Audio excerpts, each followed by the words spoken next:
Finally আমি চলে আসলাম। এখানে হচ্ছে জবা ফুলের পাতা আর মেহেদি পাতা। এটা আমি ফুলের জন্য খুবই উপকারী পেয়েছি, তার জন্য মানে সপ্তাহে একদিন ট্রাই করি শ্যাম্পু করার আগে দিয়ে, তারপরে চুলটা ক্লিপ ফেলার জন্য।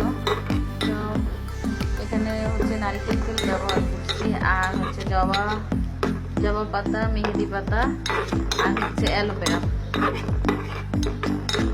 আর এরপর কালিজিরা আর মেথি দিলেও ভালো উপকার পাওয়া যায়। তারপরেও এটা দিয়েও খুব ভালো গুণ একটা পাওয়া যায়, গুণাগুণ। আর সাথে আমলকি অ্যাড করলে তো আর কোনো কথাই নাই।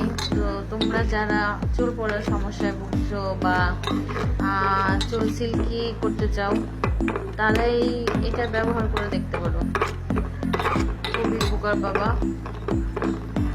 যাদের ছেলেদের জন্য বলছি, যাদের মাথায় টাক পড়ে গেছে তারাও দিলে উপকার পাবে। আমার আম্মু এই কথা শুনে হাসতেছে, বাট যেটা সত্যি সেটাই বললাম।